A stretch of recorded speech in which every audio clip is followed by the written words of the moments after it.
के चले गए, यो नगर का नाश हो जाएगा बेटा।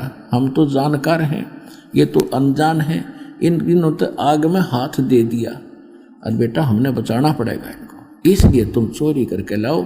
एक तरफ तो ये इतने जीव मरेंगे, एक तरफ बेटा हमने आपत्ति आओगी वो आ लेगी। तो समन खड़ा हो गया, सेव भी करने लगा माता जी आपने तो आँख खोल दी, हम नहीं मरने देंगे नगर को, चोरी करके लाएंगे।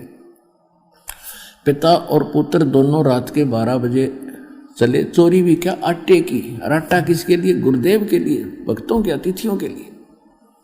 एक लाला जी के घर में जाकर सेंध लगा ली, सुराख बना लिया अंदर प्रवेश करने का। तो सम्मन कहने का बेटा तू बाहर रहे, मैं जाता हूं अंदर, मुझे तो अगर मैं पकड़ा गया तो इस लाला जी की पहुंच बहुत है, सेठों तक पहुंच, राजा तक पहुंच है बेटा, ये फांसी भी तुड़वा देगा, बहुत दंड, भयंकर दंड करवा देगा, और बेटा तू बच जाएगा, तू बाहर रहे। तो सम्मन सेव कहने लगा पिताजी मैं बालक हूँ, बालक पर रहम भी हो जाएगा, अगर पकड़े गए तो आप बाहर रहो। यूँ कहकर सेव घुस गया उसमें और जाके सम्मन ने कहा कि 3 शेर से ज़्यादा ना लाना, 3 अतिथि आए, तीनों को खिला देंगे उसे। अब उसने अंदाजा सा अपनी फटी पुरानी चद्दर में बांध के चलन लगा, आवाज़ होगी किसी तराजू पर पैर टेक गया, उसका खुड़का दुड़का होने से लाला जी जाग गया। तब तक वो निकट आ गया था सुराख के, ऐसे निकलने की चेष्टा कर रहा था, रेंग कर घसीट कर, और उसने वो फेंक दिया था बाहर कपड़ा, पिताजी उठा ले। पीछे से लाला जी ने उसका पैर पकड़ लिया और घसीटने लग गया। तो सेव ने कहा पिताजी मैं पकड़ दिया लाला जी ने, सेठ ने, और आप ये आटा लेकर चले जाओ, जल्दी निकल जाओ। तो जब उसने देखा, लाला जी ने देखा कि चोर चोर, और वहां थाम के बांध दिया पिलर के रस्से तक, और कहने लगे तुम भगत को आओ से, भगत हैं, पकड़े की तरी वास्तविकता जागी ना सामने, किसी भगत थे तो वो कहने लगे महाराज लाला जी हम बुरे नहीं हैं, हमारे घर एक महात्मा आए हुए हैं, हमारे गुरुजी आए हैं, 3 जने हैं, 2 भक्त हैं, और यहाँ आटा किसी ने दिया नहीं हमारे को, हम आपका वापस डाल कर जाते एक दिन, चाहे किसी बहाने आते और फिर बताते आपको कि वो चोरी हमने की थी। कहते बात मत बना, अब मुझे पता लग गया चोरी तुम नहीं, वो तुम्हारे गुरु करवाते हैं, और देखना मैं बताऊंगा सारे नगर में, और तुम्हारे काला मुंह करेंगे तुम्हारे गुरुजी का कल सुबह, और उनको घसीटेंगे यहाँ पर। अब वो लड़का डर गया, किया और बात बढ़ गई। उधर से सम्मन लेकर गया आटा। नेकी ने पूछा उसकी पत्नी ने कि पुत्र कहाँ है? वो कहने लगा सेठ ने पकड़ लिया उसको, पकड़ लिया उसको। नेकी बहुत बुद्धिमान थी और भगवान के ऊपर समर्पित थी, और कहा कि गुरु जी की इज्जत का नाश होगा, बच्चे को पहचानेंगे और फिर लोग यहाँ आएंगे और वो कहेंगे कि ये चोरी ये करवाता है, इसके लिए कि इन्होंने, ये अच्छे आदमी थे, ये चोर नहीं है, तो गुरु जी के साथ बदसलूकी होएगी और ये हम सहन नहीं कर सकते। तू वापस जा और लड़के की गर्दन काट दे और सिर उठा लेना, कोई पहचान ना ले कि किसका बालक है। तो सम्मन लेकर इतनी बड़ी करद, छुरा लंबा, और चला। अब उसको उधर से बच्चे के मन में यही भावना कि मेरा पिताजी आ जा, मेरी गर्दन काट ले जा, और ये लाला जी भयभीत होकर फिर कहीं पटक देगा मुझे। तो ऐसा ही हुआ कि उसने जाके सम्मन ने कहा कि बेटा सेऊ एक बार 2 बात कर लेते रहते हैं, एक आवश्यक बात है बेटा, कल तो हम मिल नहीं सकेंगे क्योंकि ये राजाओं के राज हैं, तुझे मार देंगे, हमें भी अलग अलग बंद कर देंगे, हम कुछ बातें नहीं कर सकेंगे, एक बार तेरे कान में एक बात बतानी है, आवश्यक है, तो एक बार सिर बाहर निकाल ले। तब उसने कहा कि लाला जी बाहर मेरा पिता खड़ा है और वो कुछ आवश्यक कार्य बता रहा है, मैं मेरे कान में बताओगा, इतना ढीला कर दे कि मैं सिर बाहर निकाल लूँ, बाकी पैर के रस्सा बांधे रखना। तुम पहले तो सेठ ने मना किया कि नहीं तुम भाग जाएगा, कि नहीं भागूंगा कैसे, रस्सा बांधे रख, तू छोड़, ढीला कर दे थोड़ा सा। सेठ ने सोचा ले कर दे ढीला, कौन सा 3 सेर आटा ही तो लेकर गए, और ढीला रस्सा कर दिया, लूज कर दिया और सिर बाहर निकाल लिया। जब सम्मन पे हाथ नहीं उठा, पीछे कर लिया, वह कर दिखाई नहीं। और पिता था, नहीं हिम्मत बनी बेटे की गर्दन काट दूं। लड़के ने कहा कि पिताजी अगर तू मेरा बाप है तो मेरी गर्दन काट ले जा, और कोई विकल्प नहीं आज गुरुदेव की इज्जत बचाने का, और नहीं तो तू नहीं काटेगा तो मेरा बाप नहीं है तू, मैं तेरी संतान नहीं हूं। ये बात जब बेटे के मुख से सुनी तो एकदम करंट सा आया और लड़के की गर्दन काट दी और सिर उठा करके ले गया, वहां जाकर एक अलमारी में रख दिया छुपा के। नेकी कहने लगी तू वापस फिर जा, लाला जी उस लाश को घर नहीं रखेगा, सबको वो डर जाएगा, उसको कहीं घसीट के डाल के आएगा दूर खंडर में। और उसने लाला जी ने इतने में ऐसा ही कर दिया, उसको घसीट कर ले गया रातों रात। एक पजावा था, पजावा कुम्हारों का गड्ढा ज़्यादा हो जाते उसमें पटक के आके अपनी जो सुराख किया था उसको ठीक ठाक करके अब उस पर घरा गुरा लीप कर रेत रात मार दिया, जैसे कुछ नहीं हुआ। अब सम्मन वहाँ देखा उसकी जो घसीट बच्चे की जा रही थी पैरों की, उसको उनके साथ साथ वहाँ पहुँचा, उस धड़ को उठा के घर ले आया, एक कोने में डाल दिया, खराब से कपड़े उसके ऊपर छुप डाल दिए, और ये सोचा था कि खाना खिला के महापुरुषों को भेज देंगे, बाद में बच्चे का अंतिम संस्कार करेंगे। अब शाम को तो मालिक से अर्ज कर ली, भगवान सुबह खाना खिलाएंगे। अच्छा बेटा सुबह खा लेंगे, कोई बात नहीं, तो भूख से भी खत्म होगी, पता नहीं क्या बात है। साधु संत ऐसे ही होते हैं, और वो तो मालिक थे, तो सुबह वक़्त से खाना बना दिया कि गुरुजी ने आगे जाना है, और वो कह रहे थे सुबह जल्दी जाना भाई, मैंने आगे किसी भक्तों के पास, तो वक़्त से खाना खिला के इनको भेज देते हैं कि इनको पता लग गया कि लड़का मर गया है तो ये खाना नहीं खाएंगे। तो सम्मन ने कहा नेकी रोना मत। अक नहीं, मैं भी नहीं रोऊंगी, तू भी मत रोना। कि नहीं। तो उन्होंने भोजन बना के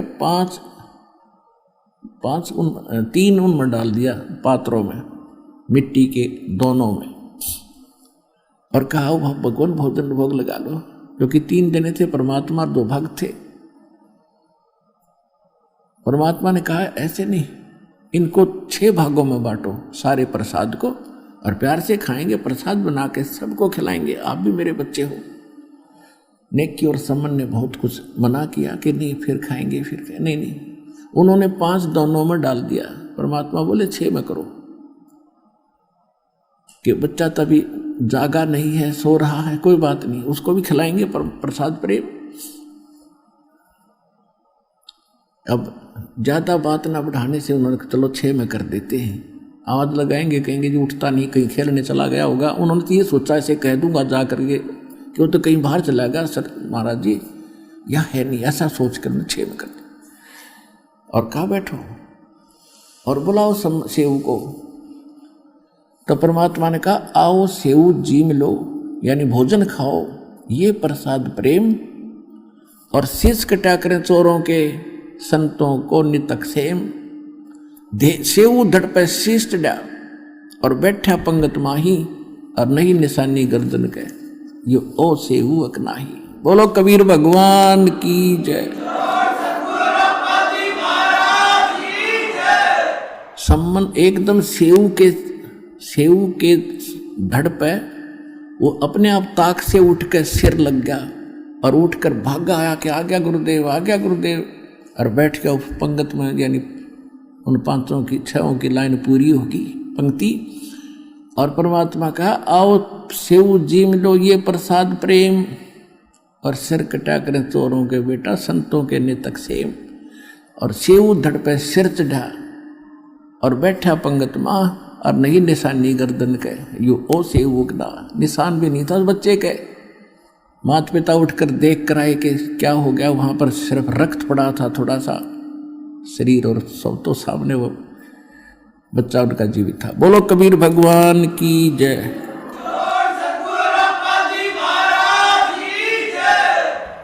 अब उनको विश्वास नहीं हो पा रहा था कि हे भगवान।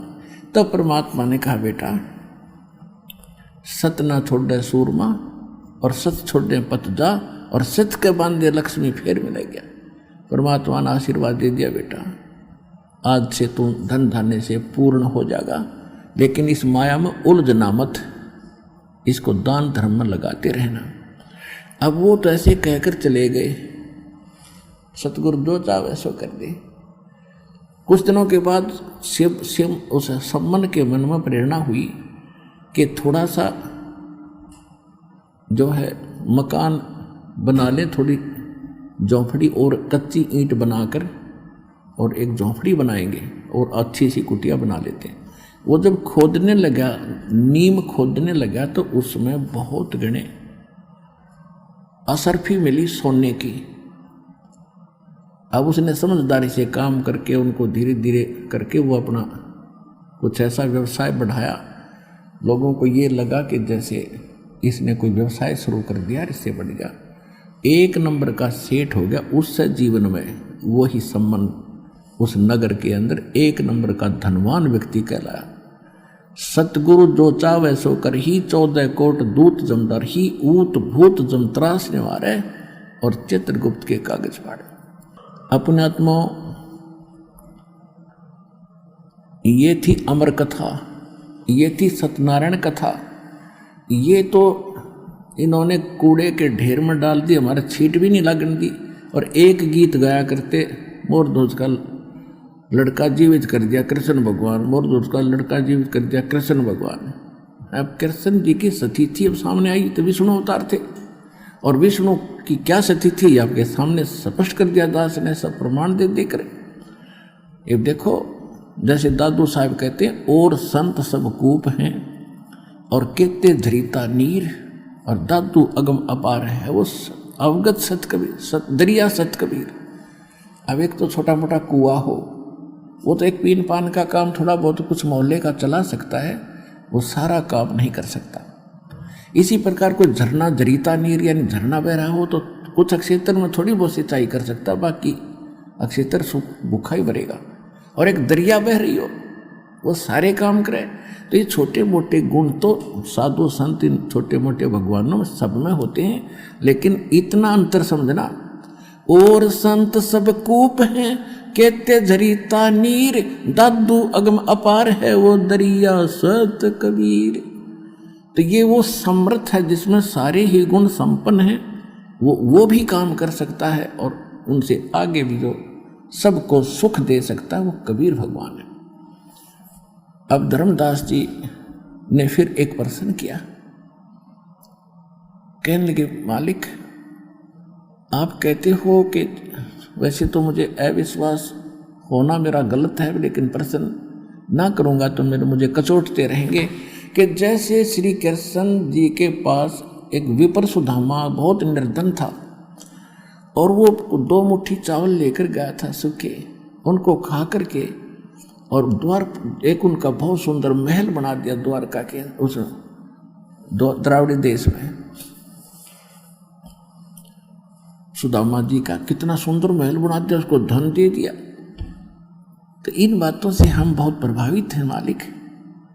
तो पुण्यात्मा दास बताएगा उस समर्थ की महिमा।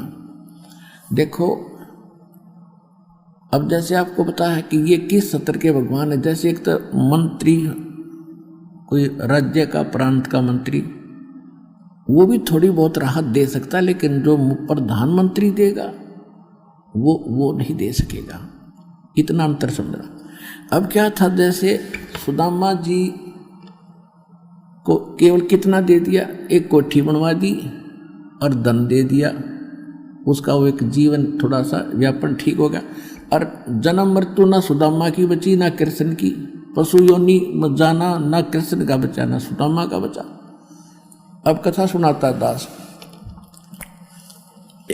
एक तैमुरलंग नाम का लोहार था, मुसलमान लोहार,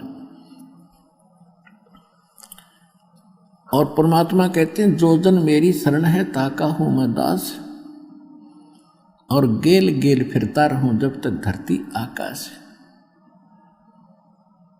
अब परमात्मा पिछले संस्कारी हंस होते हैं उनके। अब तैमुरलंग की माँ बड़ी भाग्यवान थी, मुसलमान जाति में थे, इतनी दयालु थी कि आए अतिथि को भूखा नहीं जाने देती थी। कई बार ऐसी अतिथि होती थी जैसे कोई रास्ता चलता राहगीर भी होता था, यात्री को भी प्रार्थना करके भोजन खा के जाना जी, वो भोजन खिलाती थी। तो बच्चे में वो संस्कार साथ साथ पल रहे थे। अब उन्होंने क्या किया, कई बार ऐसे होता था कि अपने खाने का उनके पास भोजन नहीं बचता था, माता बेटा दोनों भूखा सो जाते थे और अतिथि को पूरा संतुष्ट कर देते, यात्री को।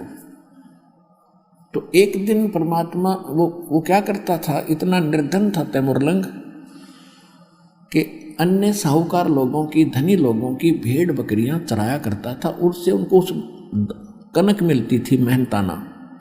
उसके साथ साथ एक पार्ट टाइम और टाइम करता था, पार्ट जॉब, एक लोहार के एरन पे चोट लगाने की मजदूरी करता था शाम के समय।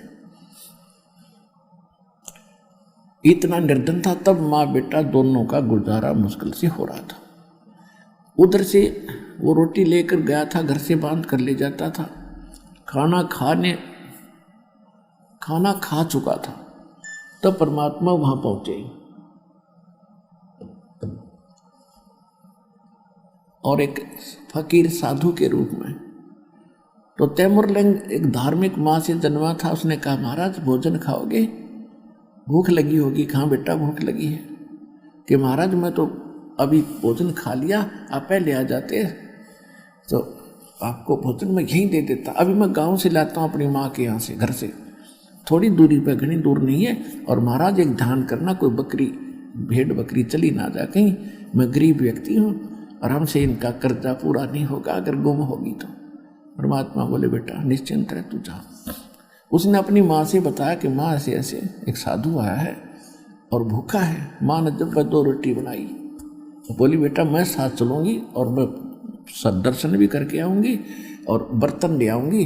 तो कहीं फिर आएगा तो बकरी भेड़ बकरी गुम ना हो जाए, तो चौकस रहना, छोड़ क्यों आया बेटा? तो उन्होंने कहा, माता जी मैं महाराज जी से कह के आया हूँ, वो संभालेगा। कि अच्छा चल। तो फटाफट 2 रोटी बनाई, जैसा घर में आटा था सारा का उतना ही बचा था, और लेकर चले गए। महाराज जी ने एक रोटी खाई। जब वो रोटी खाने लगा, उसी समय माई कहने लगी, महाराज हम बहुत निर्धन हैं, हमारे घर पर तो कई बार आटा भी नहीं रहता है, दया करो, कुछ आशीर्वाद दो, हम कुछ 2 रोटी हमें ठीक मिल जाए। ऐसे उसने रोटी परमात्मा ने एक खाई, तब तक उसने 2-3 बार या बात दोहरा दी। रोटी खा कर पी कर पानी का लोटा जल, परमात्मा खड़े हुए और वहाँ एक बेल रखी थी, भेड़ बकरी बांधने की, पशु बांधने की बेल होती है, पतली पतली सी, इन बकरियों की तो और पतली होती है। उसको ऐसे मोड़ा, 4 बार उसको इकट्ठा करके छोटी सी बन गई, और उसको उस बच्चे के कमर पर 7 बार मारी। 1 2 3 4 7 मारी। अम्माई ने सोचा कि ये बाबा जी कोई मेंटल है, इसको गुस्सा आ गया और मैंने इसको बार बार टोक दिया, जिस करके मेरे बच्चे को ये पीट रहा है। तो माई ने कहा, महाराज बच्चे ने कोई गलती कर दी। ऐसे जब 7 बार तो उसने ऐसे मारी, वह बेल बना रखी छोटा टुकड़ा, और फिर मारे लात और फिर मारे मुक्के। तो माई ने सोचा बाबा जी का क्योंकि सिरड सी उठ गई, इसका क्या गलती होगी हमसे। तो पूछने लगी, महाराज बच्चे ने कोई गलती कर दी? कि नहीं माता माई, जो पहले मैंने 7 संगल मारी है ना ये बेल, ये 7 पीढ़ी का राज दे दिया तेरे बेटे ताई, और आगे जो लात मुक्के मारे है ना, फिर ये छोटे छोटे टुकड़ों में तुम्हारा राज्य बैठ जाएगा। 7 पीढ़ी का राज दे दिया तेरे को। यूं कहकर वो अंतर ध्यान हो गया भगवान। माई तब तक सोच रही थी बाबा जी कति मेंटल है रोटी खाने का ब्योत नहीं, 7 पीढ़ी के राज का आशीर्वाद दे रहा है। तो जब वो अंतर ध्यान हो गए महाराज, तब उनका दिल हो गया कि ये तो कोई फरिश्ता ही था, ये तो कोई फरिश्ता था, ये तो महान आत्मा थे, कोई पाक आत्मा थी। पर उस समय यह बात नहीं जचाई थी कि बेटा राजा हो जाएगा। अब क्या हुआ, कुछ दिनों के बाद वो जिस अहरण पर चोट लगाने जाता था, स्वप्न में मालिक कबीर भगवान ने उसको स्वप्न दिखाया कि बेटा जो अहरण वहाँ डला हुआ है उसके नीचे बहुत खजाना है, माया, पैसा, असरफी, सोना बहुत ज़्यादा है, उस अहरण को तू परचेज कर ले। अब वो सपने में कह रहा महाराज परचेज कैसे करूँगा, हमारे पास तो एक पैसा नहीं है कि ये मेरा काम है, तो उससे प्रार्थना करना फिर आगे मैं जानूँ। तो उसने अपनी माँ से बताया, माँ आज गुरुजी दिखे, वो महात्मा दिखे थे वही के वही, और उन्होंने ऐसे ऐसे कहा है और मुझे बताया है कि उसमें ऐसा खजाना दबा हुआ है, उसको धीरे धीरे व्यवसाय बढ़ाना, एकदम किसी को बताना नहीं तो बात बिगड़ जाएगी।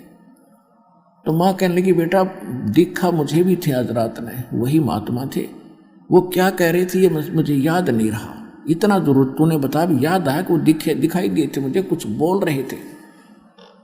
तो उसने बताया माता जी ऐसे ऐसे कहा कि बेटा है तो असंभव, फिर भी प्रार्थना करके देख ले, जब बोला है तो। अगले दिन शाम, उसी दिन शाम ने उसने उस ऐर पर, उधर से परमात्मा कहते हैं जब करे करावा साई अमन में लहर उठा, अर्थात दो सिद्धर जीव के आप बगल हो जा।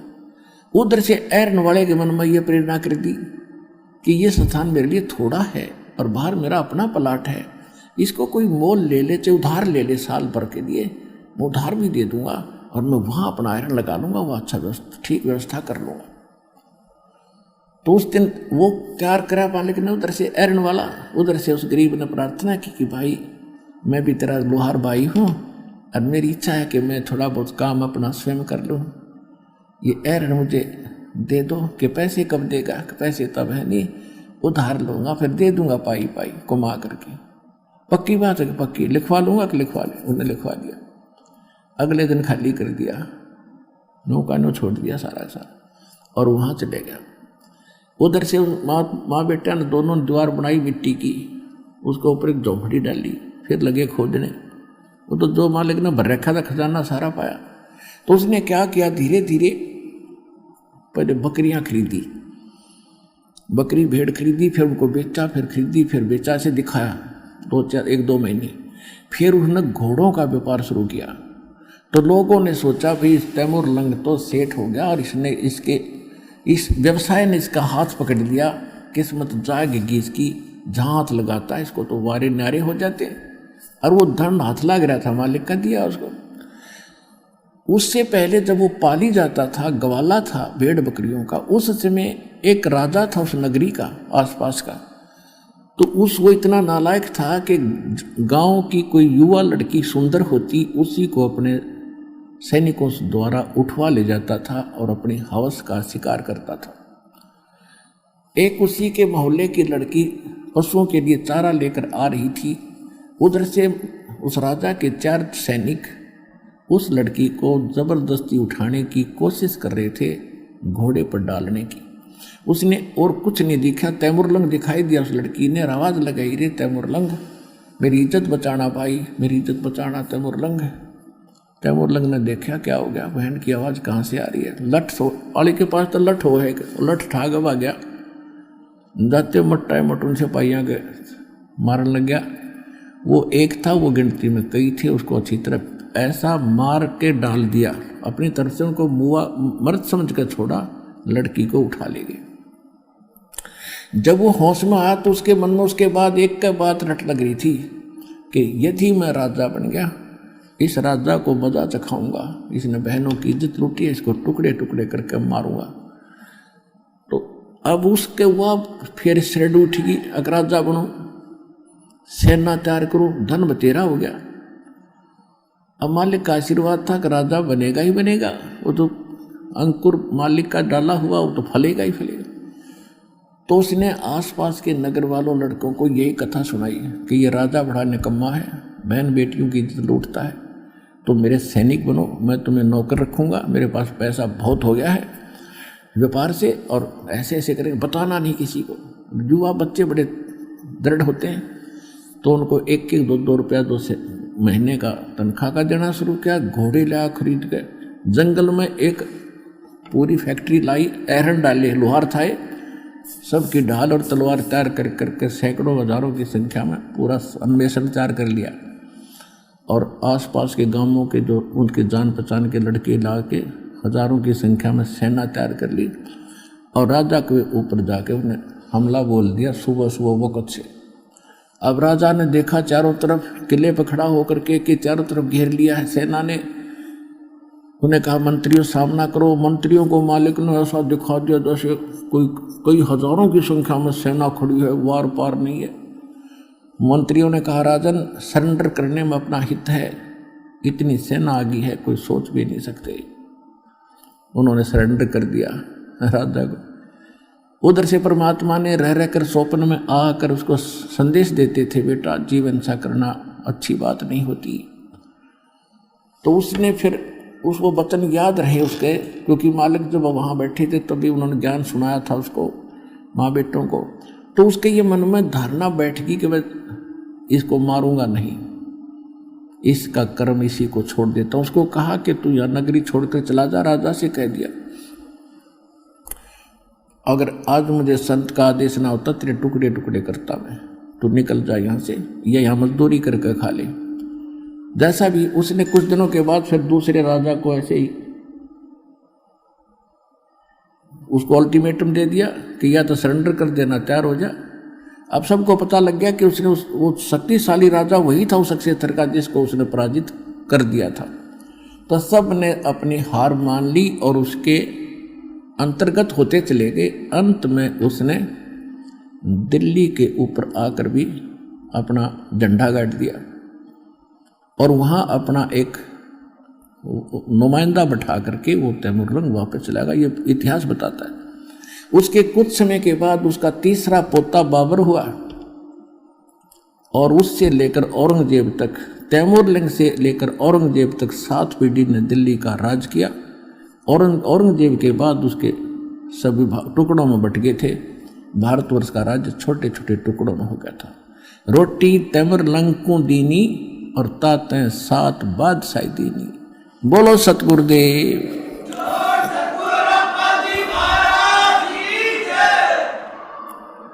तो एक रोटी खाकर समर्थ ने 7 पीढ़ी का राज दे दिया। कृष्ण जी ने एक झोपड़ी बनवा दी उसकी, उस सब भगवान मान लिया समर्थ। और तैमूरलंग को फिर मालिक ने फिर संभाला जब उसने बकवाद याद दिलाई, मूर्ख जो मनुष्य जीवन ऐसे खोने का नहीं है। तब उसने अपने पोते को दे दिया राज, लड़का ठीक नहीं था उसका। और उसके बाद फिर भक्ति करी, उसको नाम दिया, भक्ति कराई और उसको पार किया। समर्थ का शरणाग हो रंग होरी हो, कदे न हो ए काज राम रंग होरी हो। तो इस समर्थ के शरण में आने से मोक्ष भी मिला और राज कहते हैं जैतन राजपाट भी चाहिए हमरा धर ले ध्यान। लेकिन ये राज और पाठ अच्छी चीज नहीं है, ये भी ज्ञान से हमें पता लग गया। लेकिन ये इतिहास बनाना था दाता ने, तब ये भक्ति प्रफुल्लित हो नहीं सके थी। इसलिए उन बच्चों को दुखी को सुखी भी करना था, फिर जाके उनको सच्चाई से परिचित करा के भक्ति पे फिर लगाया और उसके बाद फिर उनका जन्म होता रहा। फिर उनको अब कलयुग में वो सभी पार होंगे, ये समय अब है उनको मोक्ष प्राप्ति का। तो सौभाग्य आपका कि आपको ऐसे समय में जन्म है कि अब मोक्ष समय आ गया है। इस बात को विश्वास से अपने हृदय में जचा लेना और मर्यादा में रहना। आपकी 101 पीढ़ी पार हो जाएगी जब लगे रहे, डटे रहे आखिरी सांस तक। 101 पीढ़ी। तो आप आपकी तो बात छोड़ो। आइए अब हम उन श्रद्धालुओं के अनुभव जानते हैं जो जगत गुरु तत्वदर्शी संत रामपाल जी महाराज जी से दीक्षा प्राप्त कर चुके हैं तथा उनके द्वारा बताए गए भक्ति मार्ग पर चल रहे हैं। नमस्कार जी। सत साहब जी। क्या नाम है आपका? शैलेंद्र सिंह।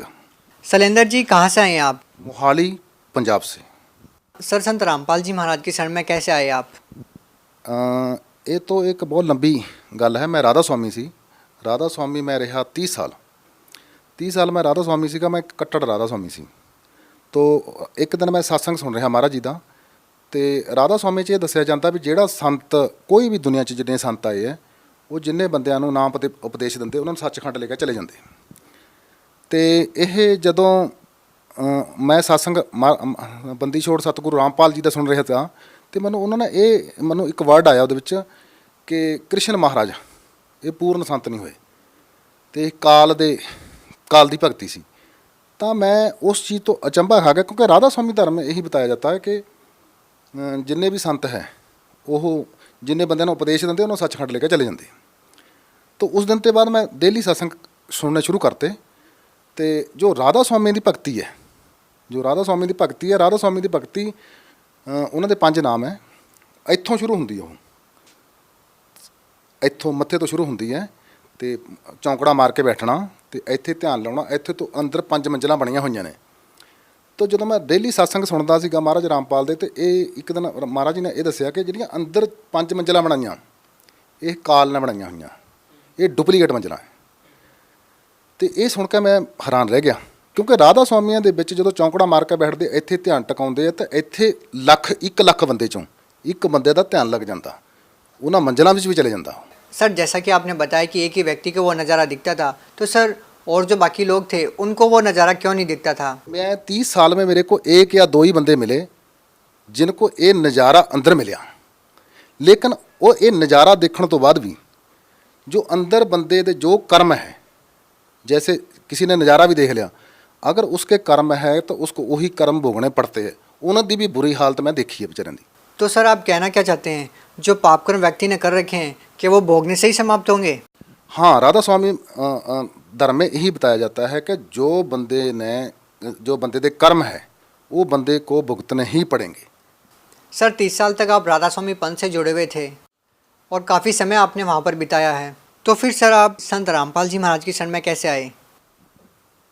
जब मैंने संत रामपाल जी महाराज के बारे में सुना तो उन्होंने बोला कि जो कर्म है यह संत जो होता है वो कर्मों को काट देता है। तो जब मैंने सोचा कि नहीं, राधा स्वामी में तो यही बताया जाता है कि आपकी चाहे बाजू कट जाए, चाहे लत कट जाए, चाहे कुछ भी हो जाए, चाहे बीमार हो जाए, चाहे कैंसर हो जाए आपको, तो ये तो आपके कर्म है, आपको भुगतने ही पड़ेंगे। तो हम इतने पक्के हो गए थे, हमारे को जो भी मर्जी हो जाए तो हम समझते थे कि गुरु जी ने जो कर दिया वो ठीक है। तो जब मैंने संत रामपाल जी महाराज के बारे में सुना, उनके सत्संग सुने, उसके बाद मेरे को पता चला कि ये ऐसा नहीं है, क्योंकि हमारे ग्रंथ साहब में भी ऐसा है कि जब भी सतनाम मिल जाता है, परमात्मा का नाम मिल जाता है, उसके बाद फिर बंदे को कोई कष्ट नहीं आना चाहिए। तो जब मैं ये सुनता था तो मैंने 6 महीने लगातार 6 महीने महाराज रामपाल जी महाराज जी के सत्संग सुने। 6 महीने सत्संग सुनने तो बाद फिर मैं जो एक राधा स्वामी सत्संग किया, कर नैनो दीदार महल में प्यारा है, जब मैं वो सुनिया तो अंदर के कमलों के बारे सुनिया, लेकिन राधा स्वामी के बारे उन्होंने के बारे नहीं दसते भी थले कमलों का कोई ध्यान नहीं देना। 6 महीने संत रामपाल जी महाराज बंदी छोड़ दा जो मैं सत्संग सुनिया, उसके बाद मैं नाम लेने के लिए हसार गया। सर संत रामपाल जी महाराज जी व राधा स्वामी पंथ के अंदर आप बहुत बड़ा अंतर बता रहे हैं। आपको इस तरह से बताया गया था कि व्यक्ति को पाप कर्म तो भोगने ही होते हैं, और संत रामपाल जी महाराज ने बताया कि परमात्मा साधक के पाप कर्म भी काट देता है और भक्ति करने के लिए उसकी आयु भी बढ़ा सकता है। तो सर इन सारी चीज़ों को देखने के बावजूद भी लाखों लोग वहाँ से जुड़े हुए हैं, तो सर क्या उनको कोई लाभ ही नहीं हो रहे?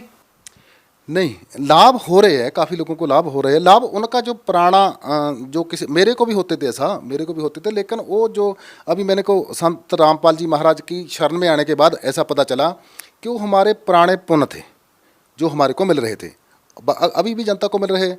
लेकिन राधा स्वामी धर्म में यही बताया जाता है कि जो आपके कर्म है वो तो आपको भुगतने ही पड़ेंगे अगर किसी के ऊपर कष्ट आ जाता। तो सर ये बात तो संत रामपाल जी महाराज के अनुयायियों पर भी लागू होती है, ये तो वो लोग भी बोल सकते हैं। ऐसा नहीं है। जैसे मैं अभी संत रामपाल जी महाराज की बात करता हूँ, जैसे मैंने नाम लिया है, पहले मैं एक कट्टर राधा स्वामी था, मेरे को ऐसा लगता था कि नहीं जो कर्म है वो भोगना ही पड़ता है। मेरे को 3 या 4 साल ही हुए अभी नामदान ले हुए, मेरे साथ इतने अचंभे हो गए। सर आपको क्या लाभ मिले संत रामपाल जी महाराज से नाम दीक्षा लेने के बाद? मेरे को संत रामपाल जी महाराज के जाने के बाद इतने लाभ हुए कि मैं इधर गणाने शुरू कर दूं, शायद उतना नहीं टाइम होगा आप उतना कर सकेंगे। मेरी जेब में अगर पहले 1000 रुपया रहता था, अभी मेरी जेब में 1 लाख रुपया रहता। मैं किसी काम के बारे में सोचता हूँ, अगर मैंने सोच लिया मेरा दूसरे दिन काम हो जाता। पैसा कहाँ से आता मेरे को नहीं पता चलता है। तो पहले ऐसा राधा स्वामी धर्म में मेरे साथ ऐसा नहीं था। तो ऐसा है कि बाकी जो मैं भगती के बारे च दसा थानू, भगती जो भगती है अभी जैसे मैंने व्यास से नाम लिया था, जो व्यास से नाम लिया था वो किसी वेद से, किसी ग्रंथ साहब से, किसी गीता से मेल नहीं था खाता। अभी जो मैंने रामपाल जी महाराज से नाम दिया, संत रामपाल जी महाराज बंदी छोड़ से नाम लिया, वो नाम लेने के बाद मेरे को वेद के बारे में, गीता के बारे में, ग्रंथ साहब के बारे में पूरा ज्ञान हो गया। आप ग्रंथ साहब के बारे में, ग्रंथ साहब में भी ऐसा लिखा है, हाँ ऐसा, ये लाभ की बात बताता हूँ मैं आपको। जैसे मेरे को नहीं तो पता गीता क्या होती है, मैंने गीता का अभी जब सत्संग होता मेरे को गीता पूरी याद होगी। गीता के 16वें अध्याय के 23 नंबर श्लोक में लिखा है, जो शास्त्र विधि त्याग के, जो शास्त्रों में लिखा है उससे हटकर पूजा करता उसको कोई लाभ नहीं होता, जो शास्त्रों के अनुकूल भक्ति करता है उसको सारे लाभ होते हैं। तो इसलिए ग्रंथ साहब में भी ऐसा लिखा हुआ वे पूजा करे सब लोक संतो, मन मुख थाए ना पाई। जो मन के पीछे लगकर पूजा करते हैं वो उन्होंने कोई लाभ नहीं होता है। सर, आपको संत रामपाल जी महाराज से नाम दीक्षा लेने के बाद और क्या क्या लाभ मिले? मैं सिख समाज ਦੇ ਵਿੱਚ ਸਿੱਖ ਸਮਾਜ ਨੂੰ ਬਿਲੋਂਗ ਕਰਦਾ। ਸਿੱਖ ਸਮਾਜ ਗ੍ਰੰਥ ਸਾਹਿਬ ਦੇ ਵਿੱਚ ਪਹਿਲਾਂ ਲਿਖਿਆ ਕਿ 5 ਮੰਤਰ ਦਾ ਭੇਦ ਦਊਗਾ, बार-बार पंच परवान, पंच प्रधान, पंचे पावे दरगे मार, 5 का बहुत जिक्र आता ग्रंथ साहब के बीच में। उसके बाद आता 2 अक्षर का भेद बतावे सोई गुरु पूरा कहावे। उसके बाद आता 1 अक्षर जो गुरमुख जापे ताकि निर्मल सोई। और ये गीता में है ओम तत्सत, ये 3 मंत्रों का जो भेद बताएगा वही पूरा सतगुरु है। तो ये जो पूरे मंत्र है सतगुरु रामपाल जी महाराज दे रहे। मेरे को लगा कि यह पूरा सच्चा ज्ञान है, मैंने इसकी तरफ लग गया और जब से मैं लगाऊँ मेरा पूरा ठाठ है। मैं एक बार मैं गुरु महाराज जी की तरीक पे जा रहा था तो मेरे साथ मेरी बेटी, मेरा दामाद, मेरा ब्रदर और मैं एक गाड़ी में 6 बंदे बैठे थे। मैं किसी विवेक हाई स्कूल चंडीगढ़ में है उसके बीच में ट्रांसपोर्ट मैनेजर लगा हुआ। तो किसी ड्राइवर ने मेरी गाड़ी के साथ शरारत कर दी, उसने मेरी गाड़ी के पखे की तार और अर्थ की तार काट दी। तो मेरे को नहीं था पता उसकी तार काट दी। मैं उधर चले गया, तरीक पे चले गया गुरु जी के। जब मैं हसार चले गया, जब मैं हसार चंडीगढ़ से 150-200 किलोमीटर है, तो जब किसी भी गाड़ी का पखे की तार काट देते हैं तो गाड़ी 10 किलोमीटर के आगे नहीं चलती। और मेरे को नहीं था पता कि तार काटी है। हसार चले गए, हसार के आने के बाद जब हसार से मुड़े तो मेरी गाड़ी ने इंडिकेटर दे दिया कि गाड़ी गर्म होगी। तो मैंने गाड़ी रोकी, एक मैकेनिक था, मैकेनिक से मैंने पूछा भी ये गर्म होगी। उसने मेरे को बोला, ऐसा उठाकर ढक्कन थोड़ा सा उठाया, बोलता कुछ नहीं होता आ ले जाओ, और उसी टाइम इंडिकेटर बंद हो गया। तो शाम को मैं 9 बजे वापस आया। सुबह 5 बजे गए हम तरीक पे, शाम को 9 बजे तक वापस आए। तो 9 बजे तक आए, मेरी गाड़ी कहीं गर्म नहीं हुई, मेरी गाड़ी को कुछ नहीं हुआ। और मैंने बड़े बड़े इंजीनियर से पूछा, बड़े बड़े ड्राइवरों से पूछा। जब मैं दूसरे दिन स्कूल में आकर किसी ड्राइवर से ये शेयर की बात कि मेरी गाड़ी के बीच में थोड़ा इंडिकेटर दिखा देता उसने, तो उसने बताया कि यार ऐसा नहीं दिखा सकती, चलो देखते हैं। जब उसने देखा तो देखा पखे की तार काटी हुई और अर्थ की तार काटी हुई। तो वो बोलता गाड़ी चल ही नहीं सकती। पूरा स्कूल इस चीज़ से हैरान था भी गाड़ी चल ही नहीं सकती। तो आप देख लो बक्सी 300-350 किलोमीटर गाड़ी चल कर आई और मैंने उसी टाइम मैकेनिक को बुलाकर उस तारों को जोड़िया। तो ये तो मेरे साथ एक बहुत बड़ा चमत्कार होया। सर, जैसा कि हम देखते हैं कि आप पहले 30 साल से राधा स्वामी पंथ में जुड़े हुए थे, उनके द्वारा दी गई भक्ति साधना आप करते रहे। सर, अगर हम देखें तो आज भी ऐसे बहुत सारे लोग हैं जो कई पीढ़ियों से राधा स्वामी पंथ में जुड़े हुए हैं और उनके द्वारा दी गई भक्ति करते हैं। तो सर, आप उन लोगों को क्या संदेश देना चाहते हैं? हाँ, ये बहुत आपने अच्छा है। राधा स्वामी जो भी है वो मेरे को नहीं लग रहा कि अपने धर्म को जल्दी छोड़ने वाला है, क्योंकि राधा स्वामी की भक्ति है वो ऐसा कि अंदर चौंकड़ा मार लो कि अंदर ध्यान लगा लो अंदर, क्योंकि काल ने अंदर जो मंजिलें बनाई है उसके। मैं राधा स्वामी को एक बात जरूर बताना चाहूँगा, जो राधा स्वामी है मैं उनको एक बात बताऊँगा, जो कर्म होते हैं वो सतगुरु 2 मिनट में काट देता है। कोई कर्म का कोई इसमें लेना देना नहीं होता है। और राधा स्वामी के बीच में मैंने देखा ये जो अभी गुरगद्दी पे बैठे हैं संत गुरिंदर सिंह जी महाराज ढिल्लों, तो उनको भी कैंसर हो गया। उनको गुरु जी को कैंसर हो गया तो वो बोलते कर्म है हमने किसी के काट दिए। देखो, जो गुरु जी अपने कर्म नहीं काट सकता, वो बाकी के किसी के कर्म क्या काटेगा। तो मैं राधा स्वामी को बताना चाहता हूँ, इधर जब ध्यान लगाकर आप चढ़ जाएंगे, लाख में एक बंदा चढ़ जाएगा, तो वो भी आप पूरा सत्संग सुनो महाराज सावण सिंह का। महाराज सावण सिंह ने कर नैनो दीदार महल में प्यारा है। इसके बीच में लास्ट में आता है कि आद माया कीनी चुतराई झूठी बाजी पिंड दिखाई, अंड पिंड से दूर ओ देश हमारा है। अभी मैं राधा स्वामी के आगे यही बेनती करूँगा कि इस चीज़ को आप अच्छे से पढ़ें और अंदर जो है अंदर ध्यान नहीं लगाना हैगा, जैसे हठ योग नहीं करना है, चलते फिरते तुरते फिरते नाम जपना है। सर बहुत सारे श्रद्धालु संत रामपाल जी महाराज से नाम दीक्षा लेना चाहते हैं, लेकिन उनके सामने समस्या ये है कि आज वो जेल के अंदर है। तो सर संत रामपाल जी महाराज से नाम दीक्षा कैसे ली जा सकती है? ये आपने बहुत अच्छा क्वेश्चन किया। जो मैं चंडीगढ़ से बरवाला जाने के लिए 6 महीने वेट करता रहा, तो मैं जा सकता था, मेरे को पैसे भी कमी नहीं थी, गाड़ी थी, सब कुछ था। तो महाराज जी अभी जेल में चले गए हैं, तो हमने तो नाम लेना है, महाराज जी शब्द लेने हैं, मंत्र लेने हैं। तो महाराज जी ने ऐसा कर दिया, अभी हर डिस्ट्रिक्ट के बीच में, हर स्टेट के बीच में, फॉरेन कंट्री के बीच में ये नामदान केंद्र खोल दिए। मैं बोला कि ये तो गुरु जी ने बहुत बड़ी कृपा करी है, बहुत बड़ी कृपा करी है। जो गरीब बेचारे नहीं आ सकते थे उनको नामदान उनके डिस्ट्रिक्ट में मिल जाता है। तो बरवाला आने के लिए बड़ा टाइम लगता था नहीं, तो वो तो बड़ी गुरु जी की कृपा है, वो नामदान हर एक डिस्ट्रिक्ट में खुल गए, हर एक जगह पे खुल गए। सर आप पंजाब से बिलोंग करते हैं, सर पंजाब में नामदान स्थल कहाँ कहाँ पर है? पंजाब में जैसे मंडी गोबिंदगढ़ में, डेरा बस्सी में, चंडीगढ़ में, और बाकी तकरीबन सभी डिस्ट्रिक्टों में, होशियारपुर में, बाकी सभी में। अगर किसी ने ज़्यादा इसके बारे में डिटेल में पता करना तो नीचे एक पीली पट्टी चलती है, आप उधर टेलीफोन कर पूछ सकते हैं, जहाँ भी उसको नज़दीक होगा वहाँ से उनको नामदान मिल जाएगा। जी बहुत बहुत धन्यवाद। सत सहज।